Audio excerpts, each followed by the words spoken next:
Workshop science and calculation में आज का हमारा टॉपिक है बेसिक इलेक्ट्रिसिटी। तो सबसे पहले हम शुरुआत करेंगे स्ट्रक्चर ऑफ एटम से।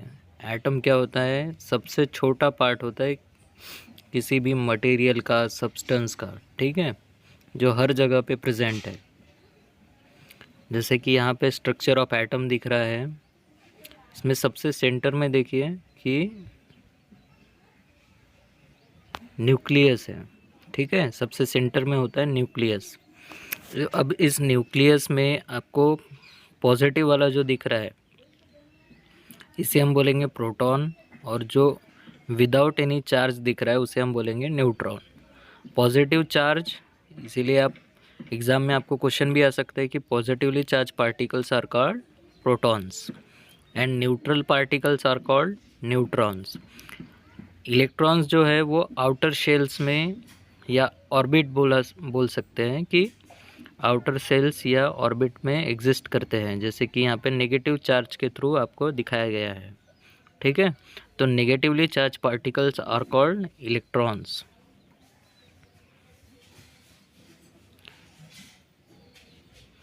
से यहाँ पे कुछ पॉइंट्स दिए, जैसे कि every atom consist of nucleus and electron. Nucleus consist of, अब इस न्यूक्लियस में देखिए प्रोटॉन रहेगा एंड न्यूट्रॉन रहेगा। Protons are positively charge particles, neutrons are neutral particles. Now जो इलेक्ट्रॉन्स है वो आउटर शेल्स या ऑर्बिट में एग्जिस्ट करते हैं, जिन्हें हम नेगेटिवली चार्ज पार्टिकल्स बोलते हैं। Electrons are revolving around nucleus in the orbit, मतलब सेंटर में न्यूक्लियस है, उसके अराउंड में ये घूमते रहते हैं, ठीक है। रिवॉल्व मतलब घूमना। Quantity of electrons revolving in the orbit, तो इसका फॉर्मूला होता है 2n²। इसमें जो n है वो नंबर ऑफ ऑर्बिट होता है, जैसे कि n जो है नंबर ऑफ ऑर्बिट।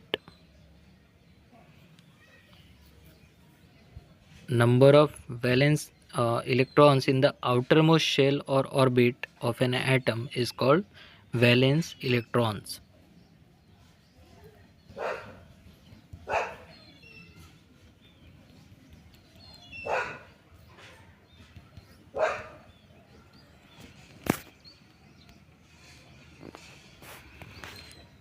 जैसे कि यहाँ पे दिखाया है आउटर मोस्ट जो ऑर्बिट है इसमें कितने इलेक्ट्रॉन हैं?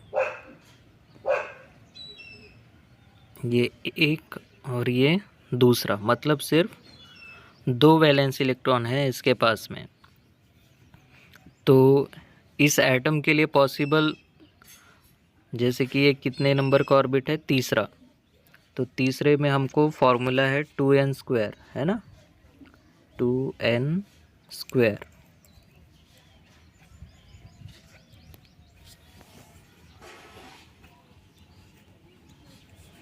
n means number of orbit, तो यहाँ पे तीसरे नंबर में है, तो 3 यहाँ पे पुट करेंगे तो कितना होगा?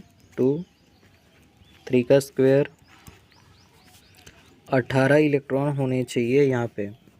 तो 18 इलेक्ट्रॉन इसके पास सिर्फ 2 है, तो ये 16 तो खींच नहीं पाएगा, है ना। तो 2 इलेक्ट्रॉन ये दूसरे एटम को दे देगा। इस तरह से आप एक एटम से दूसरे एटम में इलेक्ट्रॉन फ्लो होता है, ठीक है।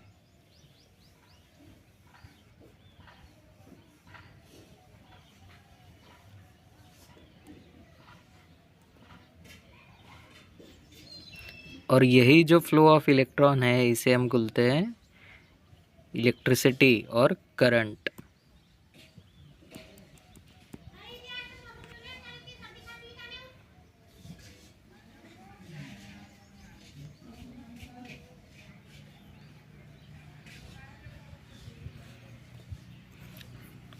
अब हम पढ़ेंगे कैरेक्टरिस्टिक्स ऑफ इलेक्ट्रिसिटी। क्या क्या कैरेक्टरिस्टिक्स होती है, विशेषताएं क्या क्या होती है इलेक्ट्रिसिटी की। जैसे कि electricity is the form of energy, ठीक है, ये एक ऊर्जा का एक रूप है। दूसरा, it can be transformed into other form of energy. आपने एक स्टेटमेंट पढ़ा होगा कि energy can neither be created nor be destroyed, मतलब it can be transformed into other form of energy. ठीक है, वही कैरेक्टरिस्टिक्स इलेक्ट्रिसिटी की भी है। ना तीसरा, electricity is not visible but it's presence can be experienced from its effects. है ना, आप इलेक्ट्रिसिटी को देख नहीं सकते, जो स्पार्किंग होती है, ठीक है, जब हाई वोल्टेज होता है तब आप देख सकते हैं, लेकिन आपके घरों में आपको इलेक्ट्रिसिटी चलते हुए नहीं दिखेगी। लेकिन अगर आपने उस लाइव वायर को छू लिया तो आपको प्रेजेंस पता चल जाएगा। ठीक है, कि आपके ऊपर क्या क्या इफेक्ट होगा, आपको शॉक लगेगा, तो आप एक्सपीरियंस करेंगे उसकी प्रेजेंस को। ठीक है,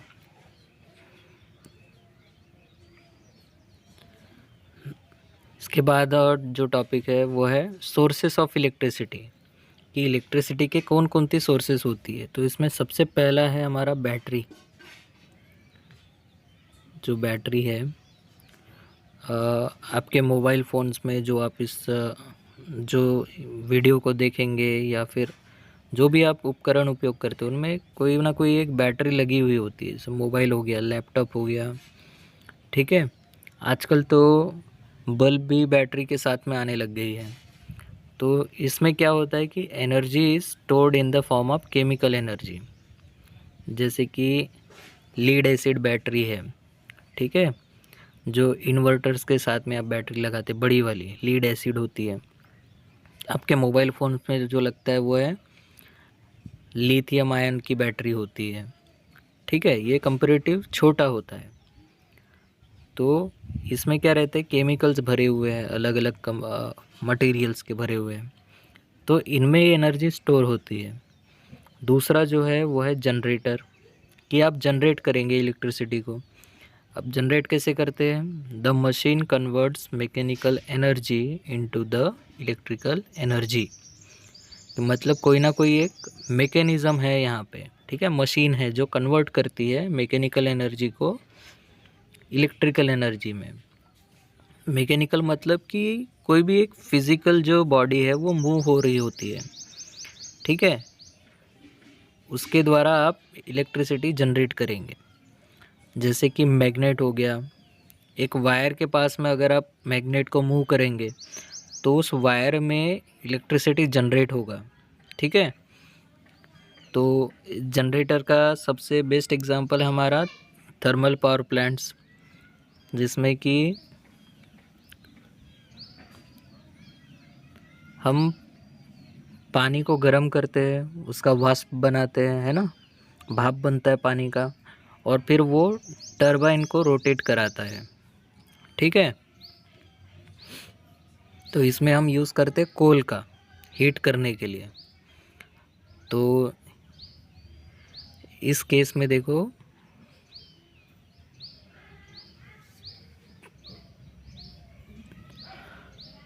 आप क्या कर रहे हैं कि वाष्प बना रहे पानी से, उसका आप यूज़ करते हो और आप टरबाइन को रोटेट कराते हैं। ठीक है, तो उस रोटेशन को आप इलेक्ट्रिकल कॉइल्स में, है ना, कॉइल्स बना के आप उसको इलेक्ट्रिसिटी जनरेट करते हैं कॉइल्स के थ्रू। वहाँ पे ईएमएफ इंड्यूस होता है, बहुत सारी चीज़ें मैकेनिकल होती है वहाँ पे।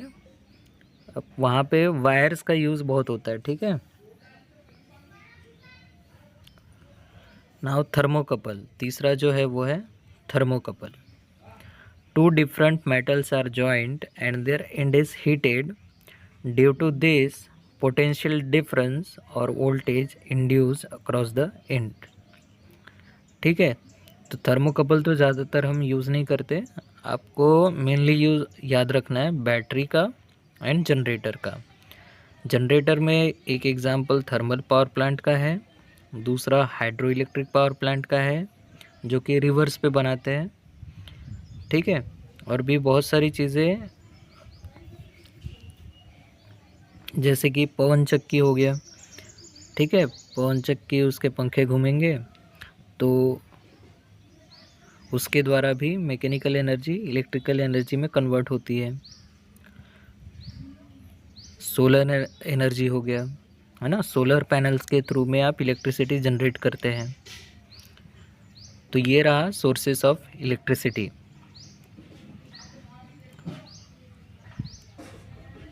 नाउ इफ़ेक्ट्स ऑफ इलेक्ट्रिसिटी, सिर्फ फिजिकल इफेक्ट है ना। जैसे आप किसी लाइव वायर को छू लेंगे तो आपको झटका लगेगा। When any human body comes into the contact of a current carrying conductor, body feels shiver shock, आपको शॉक लगता है, ठीक है, क्योंकि वो इलेक्ट्रॉन्स आपकी बॉडी के थ्रू फ्लो हो रहे होते हैं।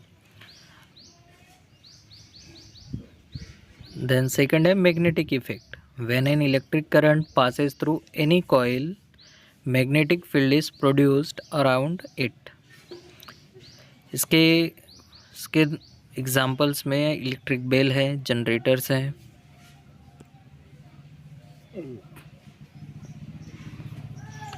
Now effects of electricity.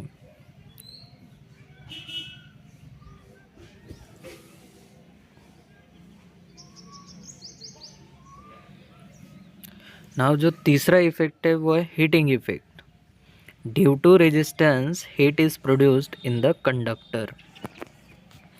कि आपने देखा होगा जहाँ कहीं से भी जिस भी वायर से करंट फ्लो हो रहा होता है वो वायर गर्म हो जाती है, ठीक है।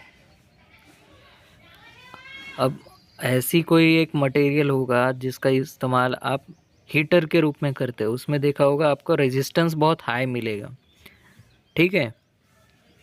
तो उस रेजिस्टेंस के कारण आपका जो कंडक्टर है वो हीट होता है। ये रहा heating effect. Now classification of electricity. Static electricity, this type of electricity cannot be transmitted from one location to another। जैसे कि आप किसी रॉड को अपने बालों पर घसे और कागज़ के पास में लेके जाए, है ना, तो वो कागज़ उससे चिपक जाता है उस रॉड से। तो this type of electricity is called static electricity. Second जो टाइप है वो है dynamic electricity. When electricity flow through wires and cables, then that is dynamic electricity. इसके एग्जाम्पल्स है, क्योंकि हमको तो फ्लो होने वाली इलेक्ट्रिसिटी की गरज होती है, ठीक है। जैसे सेल्स हो गया, जनरेटर्स हो गई, बैटरीज हो गया, है ना, जो डायनेमिक इलेक्ट्रिसिटी को प्रोड्यूस करती है। This electricity can be transmitted from one place to another। ना कुछ एक इलेक्ट्रिकल टर्म्स है जिनके बारे में हम पढ़ेंगे, जैसे कि इलेक्ट्रिक चार्ज। इलेक्ट्रिक चार्ज क्या होता है, आपने एटम्स में पढ़ा होगा कि चार्ज जो होता है पॉजिटिव होता है, नेगेटिव होता है, न्यूट्रल होता है, ठीक है। तो वही जब बाहर की ओर तो नेगेटिव ही होता है। तो physical state of a matter that causes it to experience the force when placed in an electromagnetic field is called electric charge. जैसे कि मैटर में आउटर की ओर, बाहर की ओर क्या रहता है, इलेक्ट्रॉन होता है। उसको आप किसी मैग्नेट के पास में लेके जाएं या इलेक्ट्रोमैग्नेट के पास में लेके जाएं, तब उसमें जो फोर्स इंड्यूस होगा, ठीक है, जिसकी वजह से वहाँ से इलेक्ट्रॉन जो है वो फ्लो करेगी एक एटम से दूसरे एटम की ओर, क्योंकि वो अनस्टेबल हो जाती है। अगर आपके पास में एक गर्म रॉड आपके त्वचा से टच करा दें, है ना, तो आप हटेंगे, उसी पोजीशन में तो नहीं रहेंगे, आपको आपकी चीख निकल जाएगी, ठीक है। तो इस तरह से एटम के साथ भी होता है कि आपने उसको एक झटका दे दिया समझिए, तो वो एक जगह से दूसरी जगह जाएगा, अपने इलेक्ट्रॉन्स को दूसरे एटम्स के पास में भेजेगा। ऐसे कंटिन्यूस साइकिल चलती रहेगी। अगर ये सर्किट कंप्लीट होता है तो चलते रहेगा, है ना। अगर सर्किट ब्रेक रहेगा तो कुछ ही देर तक ही रहेगा। इसका ये जो यूनिट है वो है कूलम और एम्पियर सेकेंड्स। आपने बैटरीज में देखा होगा 1 एम्पियर हावर्स की कैपेसिटी वाला बैटरी रहता है, 2 एम्प आवर की रहती है। आजकल तो इलेक्ट्रिक साइकिल्स भी आती है, तो उसमें जो बैटरी की कैपेसिटी है वो एम्पियर आवर्स में दी होती है, ठीक है। जैसे कि 1 एम्पियर आवर्स में कितने कूलम्स होते हैं, तो 3600 कूलम्स होती है। इसका फॉर्मूला है Q equals to I T. Q जो है वो चार्ज है, I जो है करंट है, T जो है वो टाइम है। मतलब charge equals to current into time. Current जो है वो कितने टाइम के लिए फ्लो करेगा वो उसका चार्ज रहेगा। ना जो दूसरा टर्म है वो है EMF, इलेक्ट्रोमोटिव फोर्स। अब यहाँ पे दिया है एक तरह का ये फोर्स है, ठीक है। अब ये फोर्स क्या करेगा, फ्री इलेक्ट्रॉन्स को क्लोज सर्किट में फ्लो कराएगा, ठीक है। जो इसकी डेफिनेशन है वो है, it is a force which causes to flow the free electrons in any close circuit due to the difference in electrical pressure. मतलब इलेक्ट्रिकल प्रेशर मतलब कि एक तरफ चार्ज जो है वो ज़्यादा रहेगा, एक तरफ जो चार्ज है वो कम रहेगा। तो जो डिफरेंस कॉज होगा उस बीच में वो फ्लो होता है कि हाई पोटेंशियल से लोअर पोटेंशियल की ओर जो इलेक्ट्रॉन है वो बढ़ते जाती है ताकि वो स्टेबल हो, ठीक है। It is represented by capital E, its unit is volt.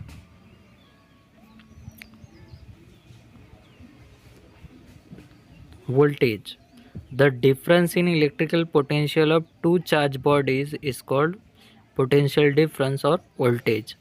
आपने कहीं पे सुना होगा कि वोल्टेज जो है वो हमेशा दो लाइंस के बीच में मापा जाता है ना, कि दो लाइंस में अलग अलग चार्ज की वैल्यू होगी, अलग अलग पोटेंशियल होगा, तो उनके बीच में जो डिफरेंस है उसको हम वोल्टेज बोलते हैं। It is represented by capital V, its unit is volt.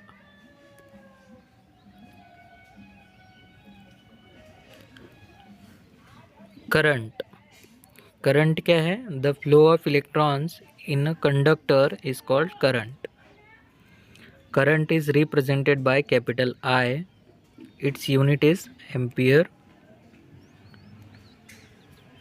Difference between alternating current and Difference between AC and DC.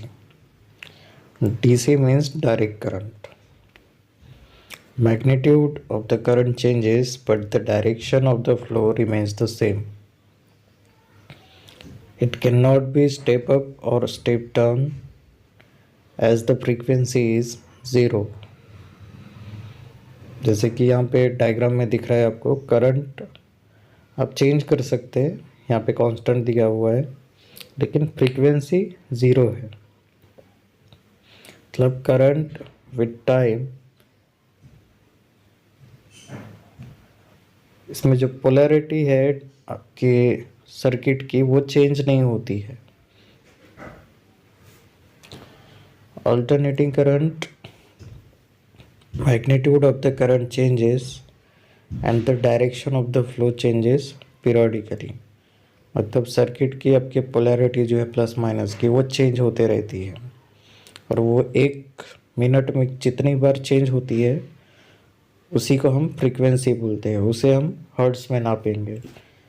तो 1 मिनट में 50 बार जब साइकिल वो चेंज होती है पोलैरिटी, तब उसे हम 50 हर्ट्ज फ्रीक्वेंसी बोलते हैं, ठीक है।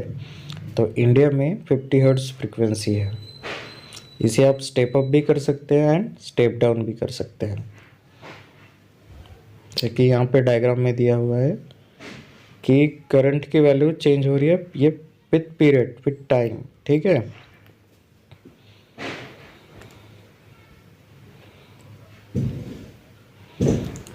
अभी हम पढ़ेंगे करंट की फ्लो, जो एक्चुअल है एंड कन्वेंशनल, जो पारंपरिक रूप में मान्यता जो है कि करंट का फ्लो कैसे होता है, वो हम यहाँ पे पढ़ेंगे। कि direction of the conventional current flow, यहाँ पे दिख रहा है आपको एक बैटरी दिया हुआ है, बैटरी के थ्रू एक लोड कनेक्टेड है।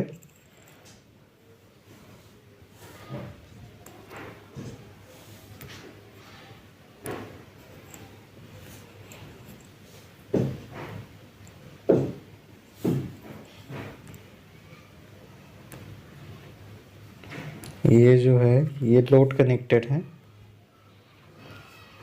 ये बैटरी के थ्रू यहाँ पे फ्लो दिया हुआ है आपका डायरेक्शन ऑफ द कन्वेंशनल। हम जब मानते हैं कि positive to negative current flow होता है, बट एक्चुअल में आपको पता है कि करंट जो है it is the flow of electrons, मतलब negative terminal to positive terminal, इसका जस्ट अपोजिट है। एक्चुअल फ्लो इसी तरह से होगा, तब नेगेटिव टू पॉजिटिव, या पूरा सर्किट कंप्लीट करने के बाद।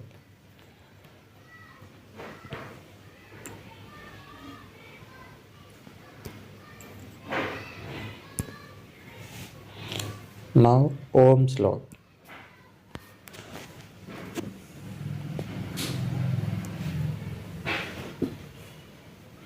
The current flowing through the conductor is directly proportional to the EMF or voltage applied. Second, inversely proportional to the resistance if the temperature and other conditions are kept constant. इसका meaning ये है कि जो current है उसमें conductor में वो directly proportional होगा वोल्टेज पे, ठीक है, और इन्वर्सली प्रोपोर्शनल है रेजिस्टेंस पे, मतलब रेजिस्टेंस अगर ज़्यादा होगा तो करंट कम फ्लो होता है।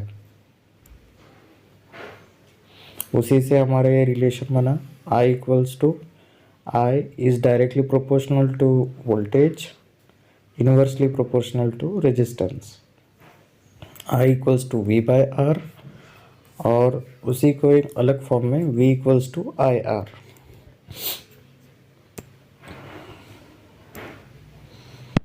Conductors, material that contain many free electrons and are capable of carrying an electric current are known as conductors.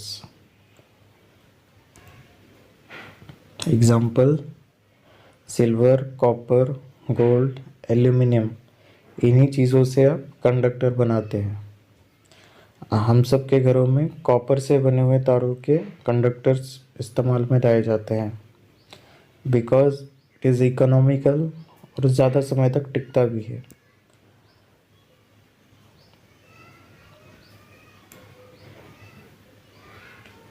इनमें जो सबसे बेस्ट कंडक्टर है वो है silver.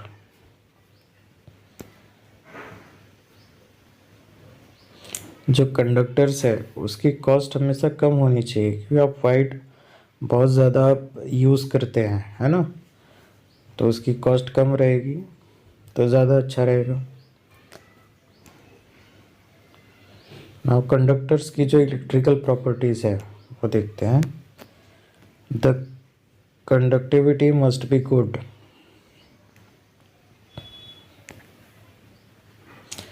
resistance should be low. Now mechanical properties,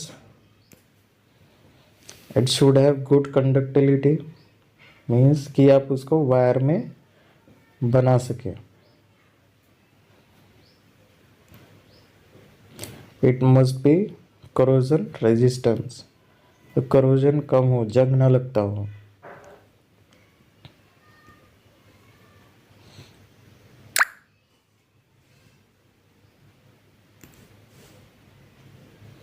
insulators,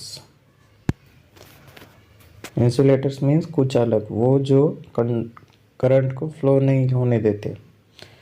materials that have only a few electrons if any and are not allowing an electric current to pass through them are known as insulators.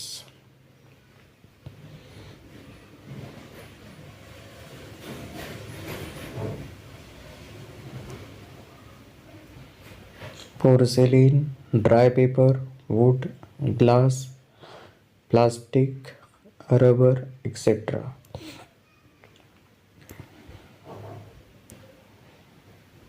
Resistance, the opposition to the flow of current is called resistance.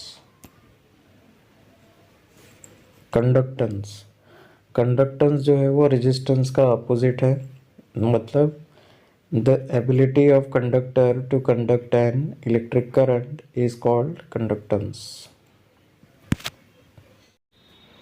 Specific resistance of a material is the resistance offered to the current if passed between the opposite faces of the unit cube of material. For example एक unit cube क्या होता है कि 1 metre उसकी length होगी, width होगा, height होगा, ठीक है। तो वो जो क्यूब बनता है उसी साइज़ का आपको कंडक्टर एज्यूम करना है और उसी में से करंट को आप पास करेंगे। तो जो रेजिस्टेंस ऑफर्ड होगा उसी को हम बोलेंगे स्पेसिफिक रेजिस्टेंस और रेजिस्टिविटी। जैसे कि रेजिस्टेंस का एक फार्मूला है कि किसी भी मटेरियल का आप इस फार्मूले के थ्रू में आप रेजिस्टेंस निकाल सकते हैं, R equals to rho L by A। इसमें जो R है दैट इज़ रेजिस्टेंस, रो वाला जो सिंबल है that is resistivity, L is length, A is area.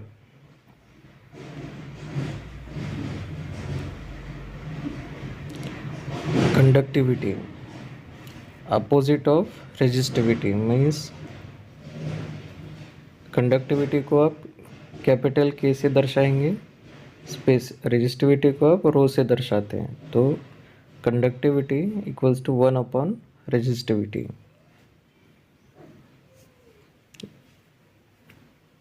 Resistance के कनेक्शंस सीरीज़ में और पैरेलल में दो तरीके से आप कर सकते हैं। तो पहला देखिए यहाँ पे सीरीज़ में कनेक्शन दिखा है। तो सीरीज़ कनेक्शन में आपको यहाँ पे दिख रहा होगा दो रेजिस्टेंसेस है R1 एंड R2। उन दोनों के अक्रॉस में voltages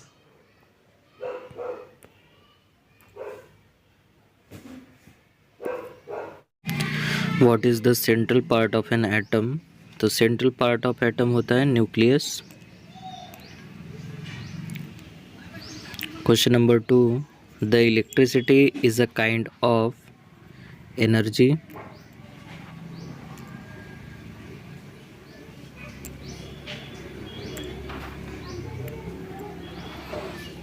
electricity is the kind of energy.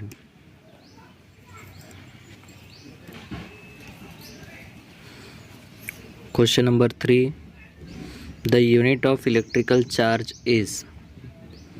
Electrical charge की यूनिट है कूलम और एम्पियर हावर, है ना। एक कूलम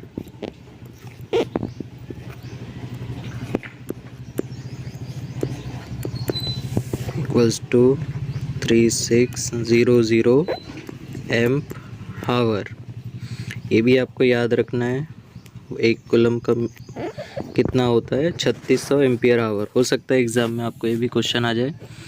तो इलेक्ट्रिकल चार्ज की यूनिट या तो कूलम है या एम्पियर आवर है, ठीक है।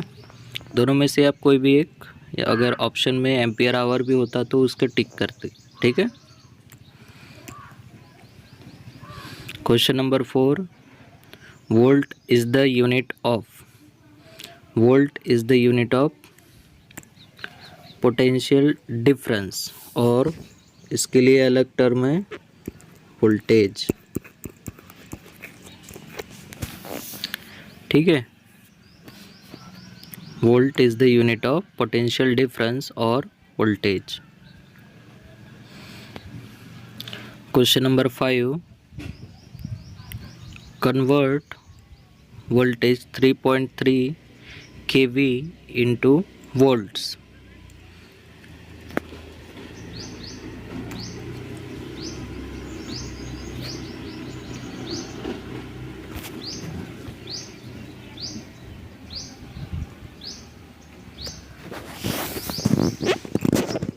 तो K मतलब होता है 1000, है ना। एक K मतलब होता है कि 1000। 3.3 किलो वोल्ट। अब 3.3 इसको मल्टीप्लाई करेंगे तो ये कितना आ जाएगा, 330 volt.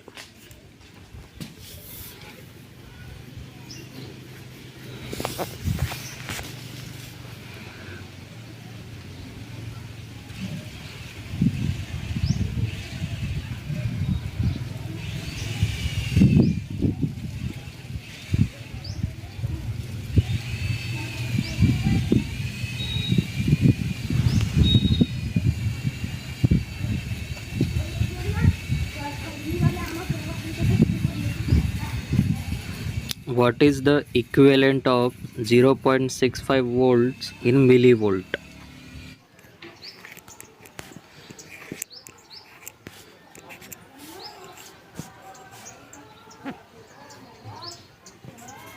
Zero point six five को मिली वोल्ट में कन्वर्ट करना है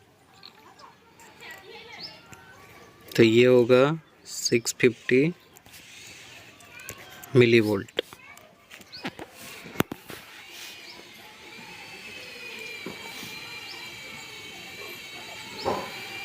The flow of electrons in a conductor is called current. The flow of electrons in a conductor is called current. The current is measured by ammeter. ठीक है, voltage voltmeter, resistance ohm meter, resistance मापते हैं ohm meter से, voltmeter से voltage